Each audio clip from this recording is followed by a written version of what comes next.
Hello दोस्तों, आप देख रहे हैं कैरियर तक क्लासेस। और आज हम इस वीडियो में जानेंगे महात्मा फुले जी के बारे में, उनके जीवन के बारे में, उनकी बायोग्राफी। तो चलो आगे बढ़ते हैं। उनके जन्म से ही उनके संघर्ष तक की कहानी आज हम इस वीडियो में जानेंगे।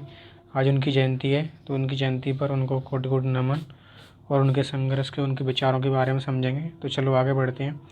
तो पहले देखेंगे उनका नाम है ज्योतिराव गोविंदराव फुले। ठीक है। और उनका जन्म है 11 अप्रैल 1827 को, क्योंकि वो 19 सदी के सच्चे समाज सेवक थे। तो 1827 को उनका जन्म पुणे में हुआ था। उनके पिता का नाम गोविंदराव फुले था, माता बिमलाबाई, और विवाह सावित्रीबाई फुले के साथ उनका हुआ था।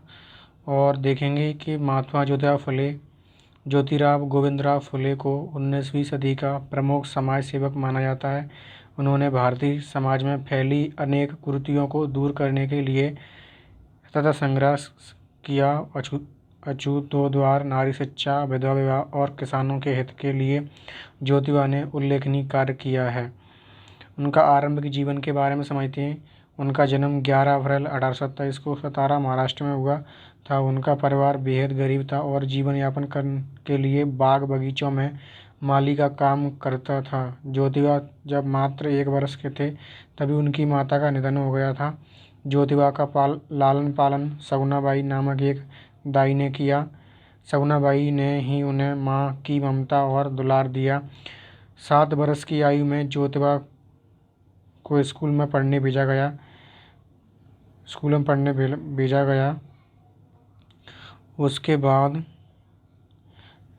जातिगत भेदभाव के कारण उन्हें विद्यालय छोड़ना पड़ा। स्कूल छोड़ने के बाद भी उनमें पढ़ने की ललक बनी रही। सगुनाबाई ने बालक ज्योतिबा को घर में ही पढ़ने में मदद की।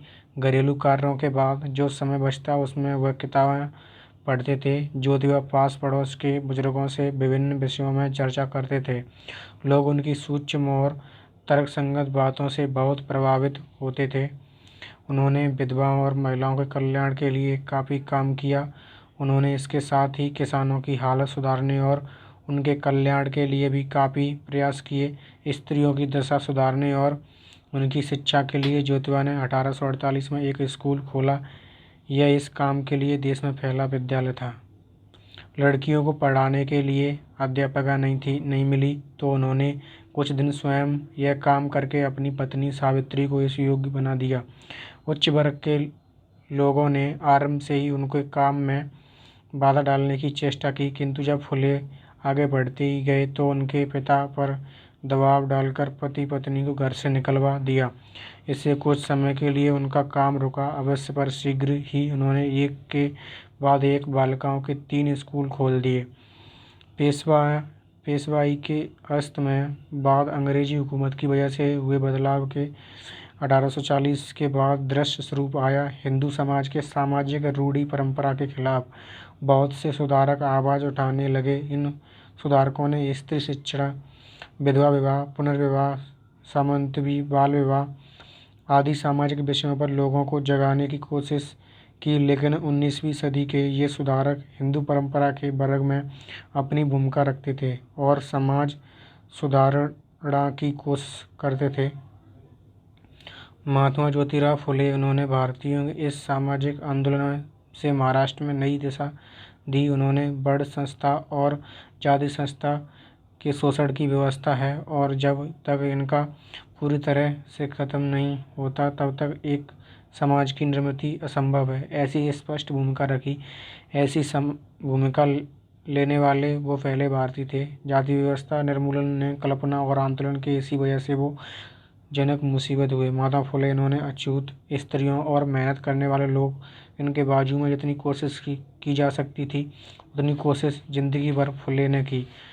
उन्होंने सामाजिक परिवर्तन, ब्रह्मोत्तर आंदोलन, बहुजन समाज को आत्मसम्मान देने की, किसानों के अधिकार की, ऐसी बहुत सी लड़ाइयों को प्रारंभ किया। सत्य शोधक समाज ये भारतीय सामाजिक क्रांति के लिए कोशिश करने वाली अग्रणी संस्था थी। महात्मा फुले ने लोकमान्य तिलक, आगरकर, निया रानडे, दयानंद सरस्वती इनके साथ देश की राजनीति और समाज कारण आगे ले जाने की कोशिश की। जब उन्हें लगा कि इन लोगों की भूमिका अछूत को न्याय देने वाली नहीं है, तब उन्होंने उन पर टीका भी किया। यही नियम ब्रिटिश सरकार और राष्ट्रीय सभा और कांग्रेस के लिए भी लगाया हुआ दिखता है। महात्मा फुले ने अपनी पत्नी सावित्री फुले को पढ़ाने के बाद में उन्होंने पुणे में लड़कियों के लिए भारतीय की पहली प्रयोगशाला खोली।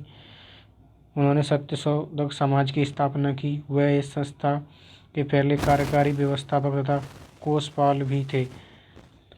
इस संस्था का मुख्य उद्देश्य समाज में शूद्रों पर हो रहे शोषण तथा दुर्व्यवहार पर अंकुश लगाना था।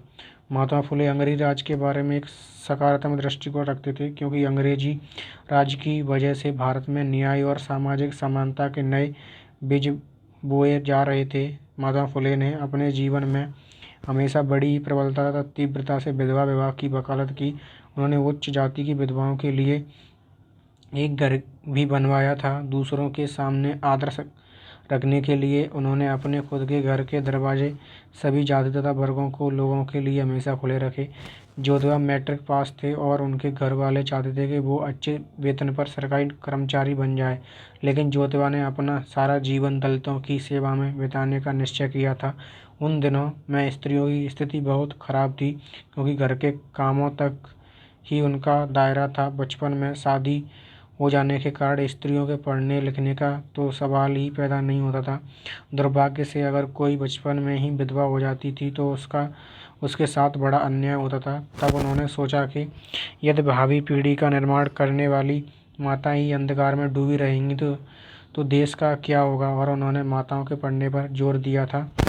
उन्होंने विधवाओं और महिलाओं कल्याण के लिए काफ़ी काम किया था। उन्होंने किसानों की हालत सुधारने और उनके कल्याण के भी काफ़ी प्रयास किए थे। स्त्रियों की दशा सुधारने और उनकी शिक्षा के लिए ज्योतिबा और उनकी पत्नी ने मिलकर 1848 में स्कूल खोला, जो देश का पहला महिला विद्यालय था। उस दौर में लड़कियों को पढ़ाने के लिए अध्यापिका नहीं मिली, तो उन्होंने अपनी पत्नी सावित्रीबाई को पढ़ाना शुरू कर दिया और उनको इतना योग्य बना दिया कि वो स्कूल में बच्चों को पढ़ा सके। ज्योतिबा यह जानते थे कि देश व समाज की वास्तविक उन्नति तब तक नहीं हो सकती जब तक देश का बच्चा बच्चा जाति पाति के बंधनों से मुक्त नहीं हो पाता। साथ ही देश की नारियां समाज के प्रत्येक क्षेत्र में सम्मान अधिकार नहीं पा लेती। उन्होंने तत्कालीन समय में भारतीय नवयुवकों का आह्वान किया कि वे देश, समाज, संस्कृति को सामाजिक बुराइयों तथा अशिक्षा से मुक्त करें और एक स्वस्थ, सुंदर, सुदृढ़ समाज का निर्माण करें। मनुष्य के लिए सामाजिक सेवा से बढ़कर कोई धर्म नहीं है, इससे अच्छी ईश्वर सेवा कोई नहीं है। महाराष्ट्र में सामाजिक सुधार के पिता समझे जाने वाले महात्मा फुले ने आजीवन सामाजिक सुधार हेतु कार्य किया। वे पढ़ने लिखने और कुलीन लोगों की बापौती नहीं मानते थे। मानव के बीच का भेद उन्हें असहनीय लगता था। दलितों और निर्बल वर्ग को न्याय दिलाने के लिए ज्योतिबा ने सत्यशोधक समाज स्थापित किया। उनकी समाज सेवा देखकर 1888 में मुंबई की एक विशाल सभा में उन्हें महात्मा की उपाधि दी। ज्योतिबा ने ब्राह्मण पुरोहितों के बिना ही विवाह संस्कार आरंभ कराया और इसे मुंबई हाईकोर्ट से भी मान्यता मिली। वे बाल विवाह विरोधी और विधवा विवाह के समर्थक थे। वे लोकमान्य के प्रशंसकों में थे। मृत्यु। ज्योतिबा फुले और सावित्रीबाई फुले कोई संतान नहीं थी, इसलिए उन्होंने एक विधवा के बच्चे को गोद लिया था। यह बच्चा बड़ा होकर एक डॉक्टर बना और इसने भी अपने माता पिता के समाज सेवा के कार्यों को आगे बढ़ाया। मानवता की भलाई के लिए किए गए ज्योतिबा ने इन निस्वार्थ कार्यों का कारण मई 1988 में उस समय के एक और महान समाज सुधारक राय बहादुर विठ्ठलराव कृष्णजी बांदेकर ने उन्हें महात्मा की उपाधि प्रदान की। जुलाई 1988 में उन्हें लकवे का अटैक आ गया, जिसकी वजह से उनका शरीर कमज़ोर होता जा रहा था, लेकिन उनका जोश और मन कभी कमज़ोर नहीं हुआ। 27 नवंबर 1890 को उन्होंने अपनी सभी हितैषियों को बुलाया और कहा कि अब मेरे जाने का समय आ गया है। मैंने जीवन में जिन कार्यों को हाथ में लिया उसे पूरा किया। मेरी पत्नी सावित्री ने हरदम परछाई की तरह मेरा साथ दिया और मेरा पुत्र यशवंत अभी छोटा है और मैं इन दोनों को आपके हवाले करता हूँ। इतना कहते ही उनकी आंखों से आंसू आ गए और उनकी पत्नी ने उन्हें संभाला।